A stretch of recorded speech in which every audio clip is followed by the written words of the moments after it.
Assalamualaikum warahmatullahi wabarakatuh. Baiklah, saya Agung Subiawan, NPM C1C019-136. Saya akan menjelaskan bab 4. Bab 4. Konsolidasi dengan akuisisi melebihi nilai tercatat ekuitas. Karakteristik. 1. Prosedur konsolidasi. Perusahaan pengakuisisi atau investor biasanya akan melakukan uji kelayakan atau due diligence atas bisnis yang akan diakuisisi. Yang dilakukan perusahaan pengakuisisi sebelum melakukan pengakuisisian terhadap suatu perusahaan, ada beberapa hal yang harus dilakukan sebelum memutuskan untuk mengakuisisi. Misalnya, jika perusahaan mengakuisisi perusahaan anak, pertimbangan yang dilakukan adalah apa yang didapatkan dari hasil pengakuisisian perusahaan anak. Lalu, ada pertimbangan seperti reputasi yang baik dengan pelanggan, reputasi manajemen yang baik, maka akan kemungkinan perusahaan pengakuisisian memberikan atau mengeluarkan biaya akuisisi atau imbalan yang lebih tinggi dibandingkan nilai tercatat. Faktor-faktor yang dapat mempengaruhi proses penilaian kelayakan bisnis saat proses kombinasi bisnis antara lain prospek bisnis perusahaan yang kondisi industri secara umum, nilai strategi bisnis, kualitas manajemen, dan nilai wajar dari aset maupun liabilitas yang dilaporkan oleh perusahaan yang akan diakuisisi. Diferensial. Berdasarkan PSAK 22 revisi 2010, diferensial harus dialokasikan pada aset teridentifikasi yang diperoleh dan atau liabilitas yang diambil alih yang dianggap menyebabkan nilai wajar dari entitas anak yang akan dikonsolidasikan melebihi nilai bukunya atau dialokasikan sebagai goodwill.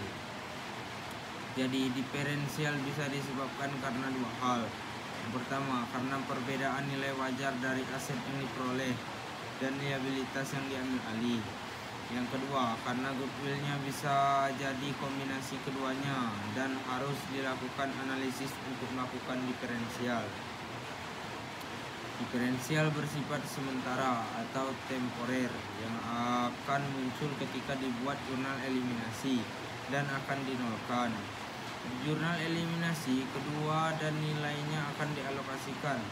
Contohnya, dialokasikan ke aset yang nilai wajarnya berbeda dengan nilai tercatat, bisa ke goodwill atau kombinasi keduanya.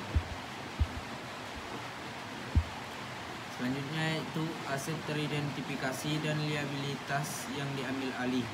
Menurut PSAK 22 tahun 2010, aset teridentifikasi yang diperoleh dan liabilitas yang diambil alih haruslah memenuhi definisi aset dan liabilitas menurut kerangka dasar penyusunan penyajian laporan keuangan pada tanggal akuisisi serta merupakan bagian yang dipertukarkan dalam proses akuisisi. Contohnya, aset tak berwujud berupa paten. Ada kemungkinan saat mengakuisisi memperoleh aset berupa paten, tetapi paten ini dihasilkan perusahaan anak melalui proses secara internal. Maka secara standar suatu aset tak berwujud yang tercipta melalui proses internal tidak boleh diakui. Paten itu tidak boleh diakui jika paten tersebut diperoleh secara dibeli, meskipun hal itu sebenarnya bernilai. Selain itu, PSAK 22 tahun 2010 juga menyatakan bahwa dimungkinkan untuk memunculkan suatu aset atau liabilitas baru yang sebelumnya tidak diakui oleh pihak yang diakuisisi. Misalnya, pihak pengakuisisi atau perusahaan induk bisa saja mengakuisisi suatu aset tak berwujud berupa paten yang sebelumnya tidak diakui oleh pihak yang diakuisisi atau perusahaan anak. Perusahaan anak tersebut tidak dapat mengakui sebab aset tak berwujud berupa paten itu dihasilkan melalui proses secara internal. Goodwill tidak diamortisasi, tetapi akan dilakukan pengujian penurunan nilai jika terdapat indikasi bahwa telah terjadi penurunan nilai aset.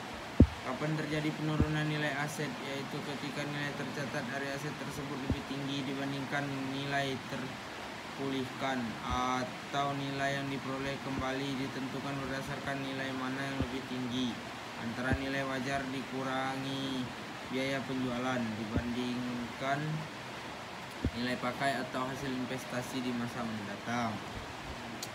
Pembelian dengan diskon. Akuisisi dengan konsiderasi nilai wajar yang dikeluarkan oleh investor lebih rendah dibandingkan dengan nilai wajar dari seluruh aset bersih yang memiliki investi. Pusaka 22 revisi 2010 mengindikasikan bahwa investor pengakuisisi harus mengakui keuntungan yang dihasilkan dari pembelian diskon ini melalui laba atau rugi pada tanggal akuisisi. Ilustrasi akuisisi dengan kepemilikan penuh terdiri dari A. Konsolidasi sesaat setelah akuisisi, maka perusahaan hanya melaporkan laporan posisi keuangan dan jurnal eliminasi yang terkait. Yang pertama, menghapus ekuitasnya anak seperti saldo laba saham biasa. 2. Menghapus investasi perusahaan induk pada perusahaan anak. Yang ketiga, memunculkan diferensial atau dialokasikan. Yang keempat, memunculkan kepentingan non pengendali di bagian kredit. B. Konsolidasi pada periode setelah akuisisi. Tidak terdapat perbedaan mendasar dibandingkan konsolidasi ketika akuisisi dilakukan pada nilai tercatat. Laba bersih dan saldo laba di laba konsolidasian. Ketika entitas anak dimiliki sepenuhnya oleh entitas induk serta tidak ada penyesuaian komponen-komponen tertentu. Laba rugi konsolidasian adalah sama dengan laba rugi yang dilaporkan oleh entitas induk. Selanjutnya C. Konsolidasi pada periode setelah terjadi akuisisi. Contohnya setelah 1 periode atau menambah periode 1 tahun. Ilustrasi akuisisi dengan kepemilikan sebagian. Adanya bagian ekuitas kepentingan non pengendali, yaitu bagian ekuitas pada laporan posisi keuangan akan muncul kepentingan non pengendali. PSAK 65 revisi 2014 mensyaratkan entitas induk untuk menyajikan secara terpisah bagian dari kepentingan non pengendali pada ekuitas dalam laporan posisi keuangan konsolidasian. Hal ini berarti untuk menunjukkan kepada pengguna laporan keuangan seberapa besar bagian dari aset bersih yang dimiliki entitas anak yang tidak dikuasai oleh entitas induk. Nilai wajar konsiderasi sama dengan nilai akuisisi sama dengan imbalan yang diserahkan. Isu lain seputar konsolidasian, adanya biaya transaksi terkait akuisisi dibebankan pada periode ketika biaya tersebut terjadi atau jasa diterima kecuali biaya terkait penerbitan efek. Oleh yang dapat saya sampaikan tentang bab 4, apabila ada kesalahan saya mohon maaf. Saya akhiri, wassalamualaikum warahmatullahi wabarakatuh.